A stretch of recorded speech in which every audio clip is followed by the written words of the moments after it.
electric circuit and circuit diagram. An electric circuit. An electric circuit is a closed path. Here you can see it's a closed path through which current flows. This circuit consists of conducting wires. So these are the conducting wires here. It consists of conducting wires, and these conducting wires are connected between the two terminals of a cell or a battery. So here you have a cell or a battery, and the conducting wires are connected across the two terminals of the cell or a battery. And along with that, there are other resistances also which will try to oppose the flow of electric current through it. For example, what are the other resistances here in this closed path? The gadget, that is the electric bulb, is acting like a resistance here. The switch is acting like a resistance.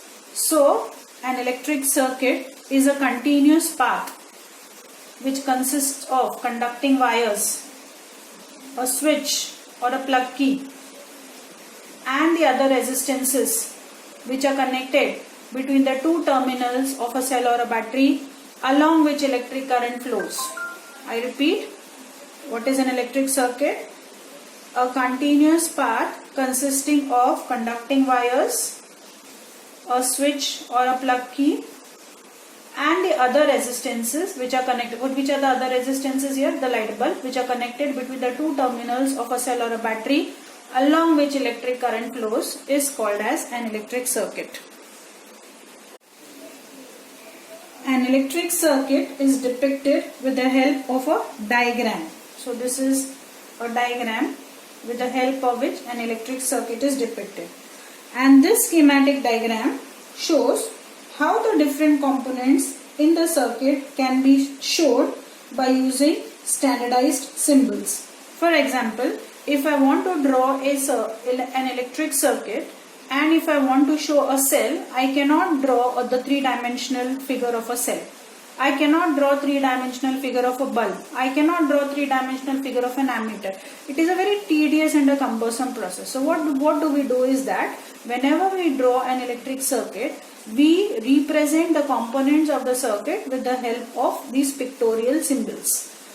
Electrical symbols or pictorial symbols, which makes it very easy for us to show the layout of the circuit. And this diagram, which indicates how different components in a circuit are connected by using different electrical symbols for the components, is called as a circuit diagram. So this is the figure which shows a circuit diagram. So this is the diagram once again which you must learn.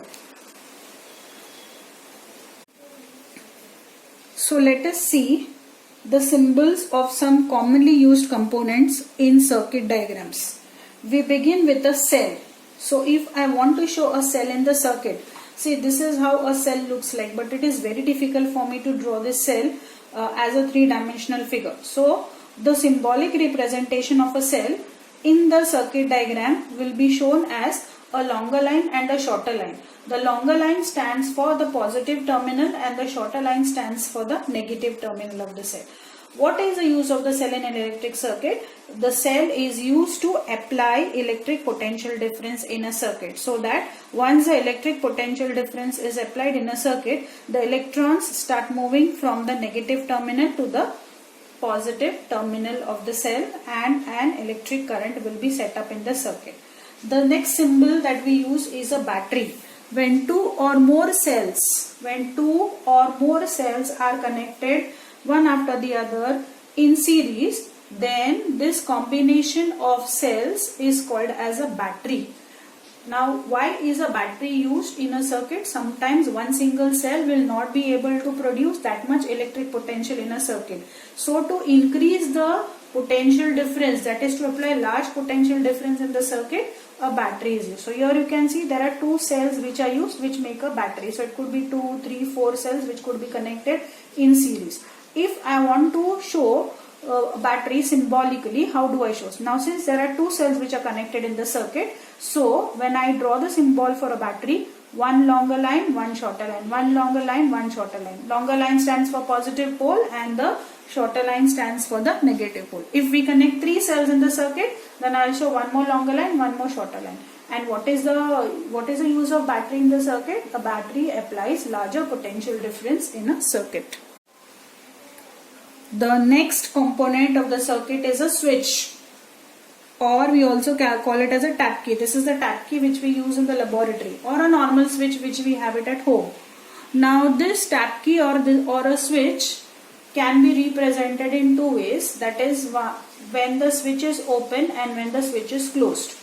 When the switch is open means the current is not flowing through the circuit. Okay, this is to keep the circuit open. So here you can see that this is one end of the wire, this is the other end of the wire, and there is a gap in between. That means these two parts are not connected with each other. That means the current is not flowing through the circuit. So open switch or an open tap key means no current is flowing through the circuit, or the circuit is open. And when this end of the wire gets connected to this end of the wire, so what will happen now? The circuit becomes closed and the current starts flowing through the circuit. So a closed switch means the current is flowing through the circuit, or the circuit is closed. This is a plug key, again, which is used in the laboratory. So I either use a tap key or a plug key. The plug key is represented by two curved lines with two horizontal lines on the other side, either side. And suppose when these two curved lines are drawn, then it represents that the circuit is open, there is no current flowing through the circuit. But as soon as we put a dot in the center, it means that this wire gets connected to this point, this wire gets connected to this point, because the key is fixed inside this plug. Okay, so it becomes a plug key. And you see this is a metal part. So this part of the metal gets joined to this particular rod, and this end of the rod gets joined to this particular part of the metal. So what happens is now the circuit is closed and the current starts flowing through the circuit. So this is plug key open when no current is flowing through the circuit. This is plug key closed when the current is flowing through the circuit. When two wires are joined to each other, two separate wires are joined to each other, then these two wires which are joined to each other are shown with a horizontal line, a dot, and a vertical line here. So this symbol is to show that two wires are joined to each other. These are two wires which are crossing each other, but these are not joined to each other. So wires crossing but without any joint. So this is represented by, you can see, a horizontal line, there is a curve and there is a horizontal line, and then there is a vertical line. So this represents wire crossing without any joint. See, to draw the electric bulb is again very tedious. Therefore, if I want to show an electric bulb, I draw a circle and I draw the symbol of an electric bulb. This electric bulb is used to check the electric supply, that is to find out whether the electric current is flowing through the circuit or not. So this electric bulb is used to check electric supply in the circuit. The next component in the circuit is a resistor, or which is also called as a fixed resistance. And this is how a resistor looks like. You must have seen these small components in the electrical gadgets, and these are used for controlling the current in the circuit. The current should not exceed a specific value, otherwise there might be a short circuit inside the gadget, and to avoid this, in order to allow controlled flow of current in the circuit, a resistor or a fixed resistance is used. The symbol of fixed resistance is a horizontal line and few zigzag lines along with a horizontal line once again. So what is the function of a resistance? The resistance is connected in the circuit to control the current in the circuit. Sometimes the amount of current has to be varied. So in that case, this particular component called as a variable resistance or a rheostat is used. This is the sliding contact. When you move the sliding contact across a rheostat, the current can be increased or decreased variably. So the sign or the symbol of variable resistance or rheostat is this particular symbol of resistance along with a slanting arrow mark. And what is the function of the rheostat or a variable resistance? It is to change the current in the circuit. This is an ammeter, and we have already studied that ammeter is used to measure electric current in the circuit. And see, it's very difficult to draw an ammeter. So in the circuit diagram, an ammeter is represented by just a circle with A written inside, that is ammeter, and two horizontal lines across. So ammeter is used to measure electric current in the circuit. This is a voltmeter. A voltmeter is used to measure potential difference in the circuit. You can see there is a pointer. When the pointer moves on the scale, the voltage will be depicted, or the voltage will be read by the voltmeter. Voltmeter is shown with the help of a circle with V written inside it and two horizontal lines on the either side of the circle. So this voltmeter is used to measure potential difference across a device or across the terminals. This is another device called as a galvanometer. A galvanometer also has a scale. With the galvanometer, the scale shown at the center, it starts with 0. So the pointer can move on the left hand side of 0 as well as on the right hand side of 0.